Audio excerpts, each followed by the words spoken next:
Sejam bem-vindos ao programa Rede Jur News, uma realização da Rede Jur, Associação Internacional dos Escritórios de Advocacia Empresarial. No programa de hoje, vamos conversar com o Dr. Renato von Millen sobre a aposentadoria por invalidez a partir das últimas mudanças na legislação. E para saber mais sobre os desafios do terceiro setor, contamos hoje com a presença do Dr. Ricardo Roberto Monello. O Rede Jur News está no ar. E o nosso entrevistado agora, dentro do programa Rede Jur News, é o advogado Renato von Millen. É um prazer tê-lo aqui, doutor. Bom dia, Antônio. Bom dia aos telespectadores. Uma satisfação estar com vocês e, dentro da medida do possível, contribuir com alguma orientação. Perfeito. Nosso tema hoje, então, é aposentadoria por invalidez. E eu já começo lhe perguntando o que mudou após a reforma da Previdência, doutor Renato? Bem, inicialmente, gostaria de, como é uma novidade ao assunto, nós temos, em regra, antes da aposentadoria por invalidez, o benefício de auxílio por incapacidade temporária, que era o antigo chamado auxílio-doença. Ontem foi sancionada uma lei dispensando para esse benefício de natureza temporária a realização de perícias, onde a Previdência Social terá que aceitar os documentos levados pelo segurado, como atestados médicos e outros comprovantes da sua incapacidade temporária. E com isso, fica dispensada a perícia a ser realizada pela Previdência Social, que normalmente gerava muita morosidade na concessão do benefício. Por exemplo, o sujeito se afastava da atividade por uma incapacidade temporária e levava muitas vezes meses para que ele fosse periciado. E normalmente, quando era periciado, já estava curado da doença. Portanto, o que acontecia? O perito diagnosticava-o como capaz e indeferia os benefícios previdenciários. Então, com essa lei sancionada ontem, vai ser possível a prova da incapacidade mediante o laudo particular que este segurado levar à Previdência Social. Claro, e como uma lei foi promulgada hoje, ela carece de regulamentação. O regulamento, as orientações sobre como a Previdência deve proceder na prática, ainda não foram divulgadas. Então, essa é uma novidade que pode ser trazida, e é importante que seja trazida para o público, para que ele tenha esse conhecimento. Essa decisão agilizou o processo, né, doutor? Sim, a tendência é agilizar o processo. Então, na verdade, o servidor da Previdência Social vai examinar, ou o médico da Previdência Social, examinar os atestados que ele levar sem necessidade da entrevista presencial para com o segurado, para viabilizar, então, ou não, a concessão da aposentadoria. Uma vez verificado que aqueles laudos atestam que o segurado está incapaz temporariamente para a atividade, o benefício terá que ser concedido. Claro que isso vale também para a aposentadoria por invalidez, e é chamada hoje aposentadoria por incapacidade permanente. Então, é um nome que mudou também após a reforma. Sim, e só para a gente entender um pouquinho melhor, qual é a diferença em termos até de valores que o aposentado que a aposentadoria vai conceder por invalidez, né? No caso permanente, né? Capacidade permanente, e na relação com a incapacidade temporária. Como é que isso? Permanente. Como é que nós trabalhamos com isso? Bem, o cálculo dos benefícios previdenciários em geral, após a reforma, sofreu uma grande modificação. Nós temos hoje, no atual critério, a realização de uma média do salário de contribuição apurados, portanto, no período de julho de 1994 até a data do início do benefício. 100% deste período, ou julho de 94 em diante, ele é calculado e apurado uma média, e desta média é extraído um percentual para fixar o valor inicial do benefício. Por exemplo, no auxílio por incapacidade temporária, é feita a média, e desta média extrai-se 91%. E enquanto esse segurado estiver incapacitado temporariamente, ou assim classificado como temporário, ele vai receber, então, 91% da média do seu salário de contribuição. O problema se dá quando ele tem esse benefício temporário convertido para incapacidade permanente, ou seja, aposentado na antiga aposentadoria por invalidez. Daí, ele sofre uma redução no valor do seu benefício. Por quê? Enquanto que o auxílio-doença é concedido à razão de 91% desta média, a aposentadoria por invalidez ela é concedida à razão de 60% dessa média, mais 2% por cada ano de atividade que ele tiver para a mulher acima de 15 anos e para o homem acima de 20 anos. Portanto, vai ganhar 2% acima do tempo que tiver acima de 15 mulher e 20 anos o homem. O problema maior se dá para as pessoas que têm pouco tempo de atividade. Por exemplo, pessoa com 5 anos de atividade e é aposentado por invalidez, ou na atual nomenclatura aposentado em invalidez, incapacidade permanente, essa pessoa vai ter da sua média extraído apenas 60%, enquanto que no auxílio-doença ela tinha 91%, ou seja, a aposentadoria fica pior do que o auxílio-doença, do que o antigo auxílio-doença, hoje o benefício por incapacidade temporária. Claro que isto é irregular e os tribunais hoje já estão decidindo em revisar os benefícios dessa natureza, porque ali são feridos vários dispositivos constitucionais ou orientações constitucionais, como o princípio da razoabilidade. Não é razoável que um segurado que se incapacite permanentemente tenha um valor reduzido, ou seja, um valor inferior ao benefício que antes era temporário. Por outro lado, princípio da irredutibilidade de vencimentos. Ele vai ter uma redução na sua renda mensal. E também podemos citar o princípio da isonomia. Por quê? Se o benefício fosse decorrente de acidente do trabalho, ele teria 100% da média, enquanto que o benefício por incapacidade temporária decorrente de outras moléstias, ele é calculado à razão de apenas 60%. Portanto, faltando isonomia de critérios para os diferentes espécies de benefícios, mas que, na verdade, são decorrentes de uma incapacidade.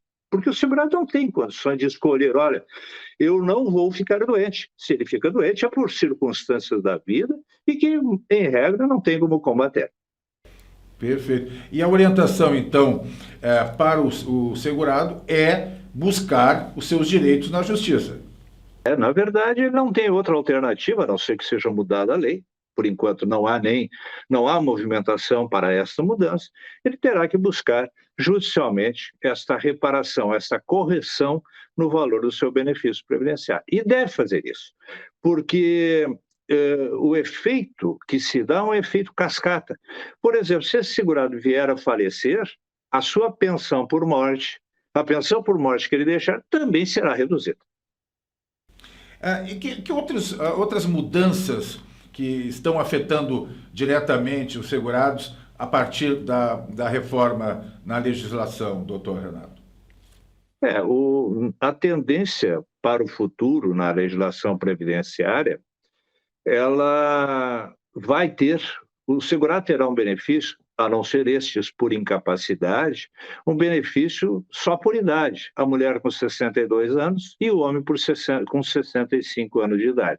Então é uma tendência pela lei, na medida que o tempo for passando, porque hoje nós estamos num sistema ainda de transição da regra antiga para a regra nova, mas com o tempo daqui no ano de 2031, para as mulheres, nós já vamos ter o benefício somente por idade. Então essa é uma tendência. Claro que o segurado terá que se prevenir para o futuro, e eu acho que isso seria pauta até para uma outra discussão, sobre as contribuições a realizar daqui para frente. Porque dependendo do formato que ele decidir utilizar para a aposentadoria, ele poderá ter direito somente a uma aposentadoria do salário mínimo. Mas isso é uma questão que demandaria um maior tempo para que eu pudesse esclarecer, e eu acredito que poderíamos aproveitar para um outro programa futuro. Mas na questão, então, de aposentadoria por invalidez, ainda nós temos algumas questões que precisam ser, né, de acordo com as últimas mudanças, precisa de um período para que esta lei possa ser regulamentada, né? Essas mudanças que o senhor colocou no início, né? Exatamente. Essas mudanças foram aprovadas por lei, mas toda lei precisa ter um regulamento. Para que serve o regulamento? Para mostrar ao servidor da Previdência Social como se faz. Então, são regulamentos, que pode ser um decreto regulamentador da lei e que modificará o atual decreto da Previdência Social, que é o decreto 3.048 de 99. Então, ele ainda carece de ajustes para que essa lei possa ser utilizada na prática. Doutor Renato, muito obrigado, esclarecedora a sua entrevista, a sua contribuição. Agradeço muito pela sua presença aqui no Rede Jur News. Muito obrigado e um excelente dia a todos. Então está aí, advogado Renato von Millen, nos falando sobre, entre outras questões, a aposentadoria por invalidez e as mudanças a partir da reforma da Previdência. Mais um convidado do nosso Rede Jur News. Você acompanha o trabalho e a atuação da Rede Jur nas nossas redes sociais.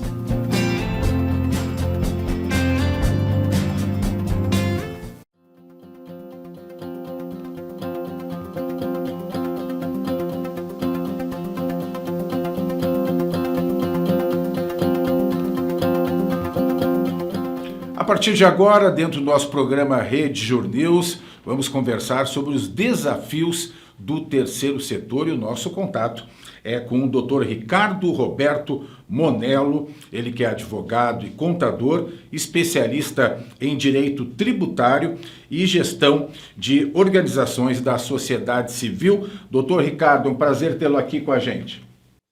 Uma satisfação, Antônio, estar com vocês nesse programa extremamente importante, que compartilha aí conhecimentos e experiências de vários colegas e profissionais. Perfeito. Como eu falei no início agora, sobre os desafios do terceiro setor aqui no Brasil. Como é que está a situação destas organizações? Nós estamos ainda dentro desse período de pandemia, já no momento, né, mais tranquilo, dá para se dizer assim. Como é que está essa situação, doutor? Antônio, o terceiro setor, de modo geral, no Brasil, tem passado por profundas transformações e desafios bastante importantes. Muitos deles até carregam certa oportunidade.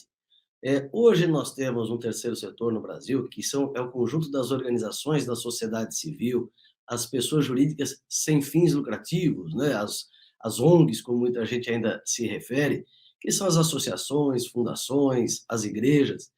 Muitas delas convivem no seu dia a dia com um regulatório bastante denso, com bastante dificuldade. Então, esse regulatório, por muitas vezes, ele é carregado de burocracia excessiva.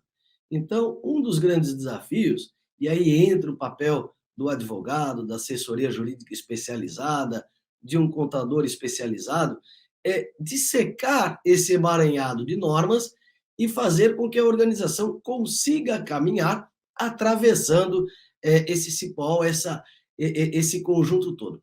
Muitas vezes as pessoas falam, não, mas as empresas também têm isso. Só que no mercado corporativo, nós temos modelos que vão do microempreendedor às pequenas empresas, microempresas, as empresas do lucro presumido, até chegar no lucro real. E no terceiro setor, mesmo as micro-organizações, como as grandes organizações, estão imersas num acervo burocrático muito grande. E, por fim, um outro desafio que tem provocado uma reinvenção dessas organizações é a busca da sustentabilidade. Perfeito. E o processo para a obtenção da filantropia, de questões aí legais, né? Como é que está isso hoje? Veja, Quando nós falamos da filantropia e da titulação, da certificação como entidade beneficente de assistência social, é importante lembrar que é uma minoria do próprio setor. O terceiro setor hoje no Brasil tem cerca de 815 mil organizações, das quais, dentro desse universo, não chegam a 20 mil.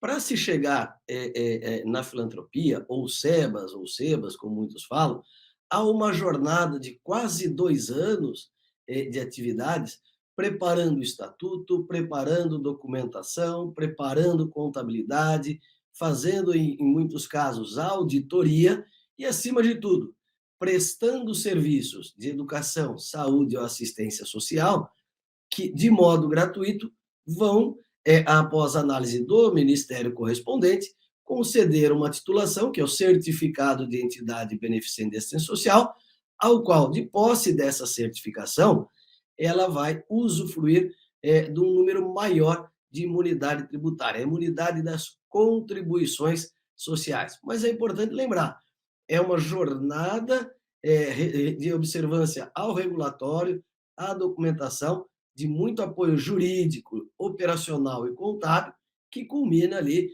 certamente, num benefício tributário bastante expressivo e que, para muitas organizações, é o que lhes garante a manutenção e a sustentabilidade. Só para exemplificar, a economia de COFINS pode ser de 3% a 7,6% da receita bruta, e a folha de pagamento, somando o PIS e também as contribuições previdenciárias e demais, chega a quase 30%. Então, é uma economia que representa um aporte eventual ou uma desoneração do caixa bastante expressiva. Qual a importância, doutor, de uma organização, né, que está começando, que quer se manter como tal, contar com uma consultoria especializada neste tema? Como todas as áreas de negócios, no terceiro setor não é diferente. Dada as especificidades de regulatória, de gestão, do próprio dia a dia dessas organizações, nós precisamos contar com as pessoas certas, os profissionais certos, seja o advogado, seja o contador ou outro profissional. Então, essa consultoria, o foco será mantido no know-how, no core daquela organização. Então, muitas pessoas, quando nós falamos do direito do terceiro setor, fazem uma equiparação simplória com os demais ramos do direito, e não é. É óbvio que o terceiro setor se absorve muito de conceitos tributários, do direito empresarial, societário, civil, de modo geral, que está posto para os demais modelos societários. Mas nós temos características próprias dessas organizações, a começar pela finalidade, que nas empresas o objetivo lucro aqui é o reinvestimento e na própria finalidade, não podendo distribuir, e a questão que muitas dessas organizações, para começar, demandam de um processo que vai desde a reunião de pessoas, a estruturação de atas, estatutos, processos junto a cartório, junto a entes públicos municipais, no Estado, na União. Só até em termos de modelagem tributária, quando nós organizamos uma entidade do terceiro setor e falamos só da parte tributária, nós temos regras para impostos, regras para contribuições em âmbito federal. E, igualmente, eu tenho outras normas em âmbitos de estados, Distrito Federal e também municípios. Então, a assessoria especializada vai permear esses caminhos que são complexos, mas são possíveis, com foco, com mais tranquilidade, dando, acima de tudo, uma conformidade, que é o que nós falamos, um compliance jurídico institucional que essas instituições precisam. Pois, acima de tudo, Antônio, todo o processo que envolve essas instituições poderá ser controlado pelos associados, pelos parceiros, por doadores, pelo Ministério Público, além do próprio Estado. Então, o processo, a característica da transparência é um ponto essencial que, com a especialização, se avança muito mais facilmente. Para a gente finalizar, doutor, com essa legislação, com essas questões, desafios, né, e que nós estamos conversando agora, ainda existe muito estímulo para as organizações? Elas estão sendo estimuladas de alguma forma? Excelente pergunta, hein? Vamos fechar muito bem. E vários fatores contribuem para o estímulo ao fortalecimento do terceiro setor. O terceiro setor, ele contribui com o desenvolvimento social, econômico e a própria democracia. É o espaço da sociedade civil onde as pessoas, a pluralidade ali está presente. A pandemia mostrou que essas organizações foram essenciais para a proteção das pessoas, não só aqueles com mais vulnerabilidade, mas diversas outras que foram amparadas, seja na educação, na saúde, na assistência social, até por suportes dos mais simples aos mais complexos. Mas há outros fatores que também contribuem para o crescimento desse setor. Um deles é a pauta ESG ou ESG. Cada vez mais as empresas também estão percebendo que o lucro deve estar caminhando sempre com o desenvolvimento econômico, social e ambiental. E essas organizações têm sido parceiras estratégicas de grandes e médias empresas, principalmente, que implantam a pauta ESG, para que elas consigam dar eficácia à preocupação socioambiental das empresas. Então, a empresa entra com capital humano, a ONG ou a OSC entra com a métrica, o conhecimento, a sabedoria, a expertise nessas questões sociais e ambientais, e juntas contribuem para o desenvolvimento social com muito mais eficácia. Além disso, novas demandas, não só no Brasil, da sociedade, tanto em políticas públicas como ações coletivas, vão demandando que mais pessoas se reúnam e possam juntas procurar caminhos para a resolução dessas situações que dependam cada vez menos do Estado. E quando eu falo Estado, seja o nosso, o Brasil, ou outros, e qualquer que seja o governo. As pessoas passam, através das OSCs, se empoderar mais e participar mais do próprio desenvolvimento da sua sociedade local ou também nacional. Doutor Ricardo, muito obrigado por compartilhar essas informações com a gente. Eu que agradeço, uma alegria estar com vocês, espero poder estar mais vezes, e parabéns por esse programa que muito contribui para os profissionais, não só do direito, mas os demais que atuam no mercado. Muito bem, agradecemos. Então, esse é o contato, então, com o doutor Ricardo Roberto Monello, advogado, contador, especializado em direito tributário. Nós conversamos sobre os desafios do terceiro setor aqui no Brasil.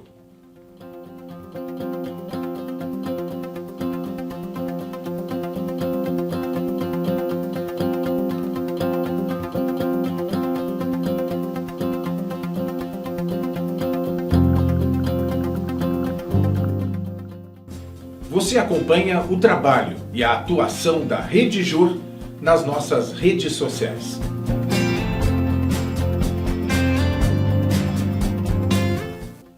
Muito bem, este foi o programa Rede Jur News de hoje, uma realização da Rede Jur, Associação Internacional dos Escritórios de Advocacia Empresarial. É o direito empresarial ao alcance de todos. A gente se vê no próximo programa.